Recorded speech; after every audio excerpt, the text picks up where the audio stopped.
Good day, Captain. And may I ask, how are you adapting to your new role, your new title as Captain, and your new responsibilities? It's a struggle to get used to the idea that I am a captain. Sometimes I'm still a lieutenant, and then the other agents have to correct me and say, "No, sir, you are now a captain." It's a struggle, but I will adapt. Like I said, there are many council members which is against your division and your new promotion. They can then vote to end your new division at any time. We'll need to convince them. Best way of convincing them is showing them that you have an understanding of how the coalition operates and why. To simplify this, I will pretend I know nothing. I will be an outsider looking in, asking the basic questions. Does that make sense to you? Okay, I understand. Easy enough. Firstly, why with the secrecy? To prevent mass hysteria. But people are smart. They can handle it. A person is smart. People, they are dumb, panicky animals. Sheep, basically. My analysis of people are like a box of matches. One match gets ignited. It is easily identified, easy put out, could cause minimum damage, could be even useful. But a heap of matches, ignite one, the other will follow. And before long, you'll see you'll have a massive bonfire burning down the house. Very interesting point of view, Agent. A good example of my point of view is firstly the Salem witch trials. Many innocent people burned to death. But you might say that it was a superstitious time. Very well then. War of the Worlds radio broadcast. Towns were evacuated, people were walking around with their guns, suicide, and so much panic. But you could easily say there was an era of war. People couldn't think straight. Alright, Slender Man pictures. Because of those pictures, a person died and school went into disarray. Student violence increased and increased police presence. But you might say that people are very influenceable. And I say full circle, showing that people are just like a box of matches. One ignites, the rest follow. People were scared. Exactly. People scared, people panic. The government knew it. That's why they had that English Licensing Act. The government controlled all types of media in and out of their towns, censoring everything to prevent mass hysteria. Even its successor, the National Security Act, knew it, and had to be founded a bit earlier than it was planned because of that Roswell UFO crash. But it was instated a bit too late, seeing that the military already blabbered its mouth off about UFO recovery, which caused mass hysteria. But after a few days after the Roswell crash, the act was put in place and censorship of the crash was conducted. On that note, what about the supernatural techniques and alien technology? End to wars, good medicine, clean energy. And with that, the oil company collapsed. The industry gone, millions unemployed. World financial collapse, anarchy, chaos. People would recover. Humanity is resilient. Maybe, but that type of information, people will want to use that for advancement of personal gain or political dominance. Will cause massive war that will make World War II look like a HOA feud. Millions will lose their lives. That's why the Invention Secrecy Act was created. Damn, even that alien federation knew it. Explain. There's some alien federation, a collection of different sentient species that came together to be united, almost like our United Nations, as a form of protection and as a form of better trade. But they know that the advancement technologically of a race too fast is detrimental. So they as well know the dangers and limit contact and therefore trade of alien technology to certain planets, specifically like our planet, where they see our race like how we see an African tribe, sentient yet feral, on that edge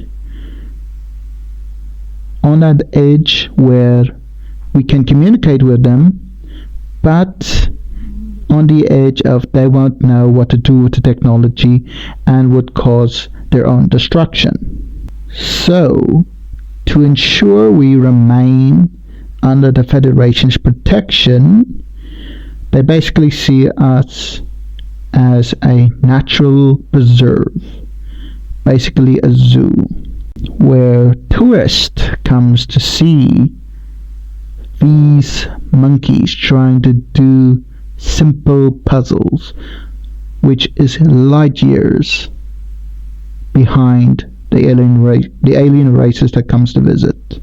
But just like how people goes to Africa to escape political or to make it rich, just as how aliens comes to Earth for the same reasons. Some aliens migrate here to, one, see the Earth, like I said, two, to set up a permanent home to escape some political injustice, or to make it rich, whether it's setting up some type of business, mostly tech industries. Sometimes it's easy to spot these aliens.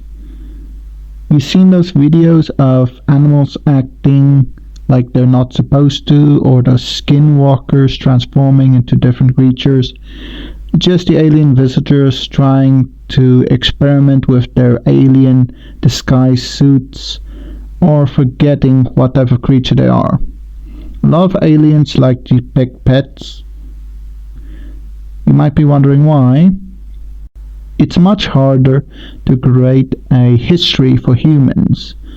Birth dates, tax returns, that type of thing.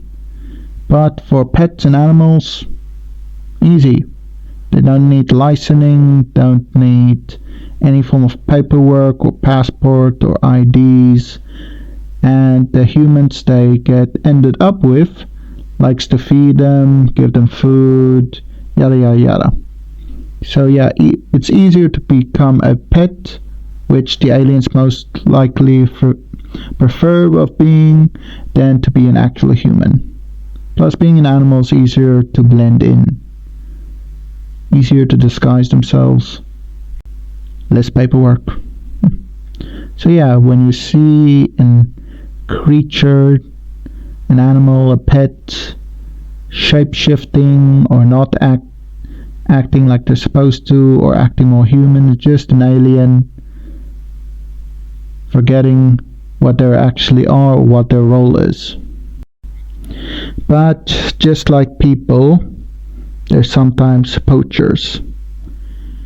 Aliens that comes to our Earth to pillage our resources and abduct humans. Just like how we go to Africa to raid rhinos, or to Australia to abduct koalas as pets. So to prevent this pillage of Earth's natural resources, the Federation has entrusted a few Earthlings and some aliens here on Earth to act sort of as game wardens of Earth to protect them from these poachers. Aliens like the Nordics, the insectoids, the Greys. No. The Greys, they're something else. The Greys don't come here to pillage Earth. Their planet is dying. Its natural resources exhausted, and thanks to experimental cloning, has made them nearly infertile. Both their planet and their race is dying. The Federation has been trying to help them seek out some type of a cure, and the Greys did discover a form of cure inside humans, something that can reset their DNA, like the time before this cloning fiasco of theirs. But the methods they're doing goes against Federation protocol. Some of the Greys are good. They come to Earth and build tech companies, green tech companies, and try to show the Earth how to prevent those things that happen on their own planet. And other Greys have been experimenting with crossbreeding human with alien Grey DNA in hopes of surviving on our planet, so that their alien race can continue living on. To many, that is the only way to go to a new planet and live. You have been adapted especially for your specific planet, grown immunity to those planet's bacteria. And bacteria's main goal is to consume, destroy, multiply. But your body has built up an immunity to that. But it hasn't built up an immunity to another planet. That will take years, maybe even millions of years of evolution in order to correct that. And that by that time, anyone on the planet of your species would have died out. The only way is to crossbreed with a creature with the same genetics, which has an immunity to that specific bacteria. But like the aliens here on Earth, some has developed technology to help them be immune, or are strong enough with a unique type of immune system which can combat anything. And that's how they manage to survive here on Earth. But it is rare, I mind you. Alright, how about the rifts or portals through time and space? Can you tell me how they work? Refresh my memory. Rifts, unstable tears between our world and a parallel time and place. They are triggered when multiple energetic conditionings overlap each other, overwhelming the natural barriers between time and dimensions, causing rifts to open between worlds and time. Correct. Now then, if there are portals opening up everywhere, why do not see the creatures and dinosaurs everywhere? Like I said, bacteria and diseases. But for those creatures that are immune to this place and time's diseases, there is the comfort. For an example, dinosaurs, they came from a time where the planet was extremely hot. Some scientists even said that these dinosaurs moved to the North and South poles to cool off. And then there are the creatures from different parallel timelines and dimensions. Coming here would be extremely foreign to them. It will be like coming from a blue planet with 3 moons to a green world with 1 yellow moon. They'll be extremely scared and confused and will not be willing to stay in this place. But there are creatures that come through despite the discomfort. You might be asking yourself why? Easy food. Would you rather hunt in a place where for a brief few minutes you'll feel the most discomfortable you have ever felt, but you'll receive an easy meal, humans, or go to a place where you're the most comfortable, but it's a life or death battle just to receive a lunch? I like to see this as type of an analysis for staying in one's comfort zone. Stay in there and it's a life or death fight, or move out of it and get one easy meal. And then there are some creatures that goes past the discomfort and manage to stay here indefinitely, almost like some type of invasive species, able to thrive in an environment that's extremely alien to them. For an example of these creatures that manage to thrive in this alien world, a Grolian deathworm, certain species of yokai, the Frenzo night crawlers, or Champy. Alright. Before we continue, Agent, I think we'd take a little bit of a break. I'm in desperate need of a cup of coffee. How much sugar? How much milk? If it's alright with you, I prefer to throw in my own cup of coffee. You're paranoid. When the world's out to get ya, paranoia is only good thinking.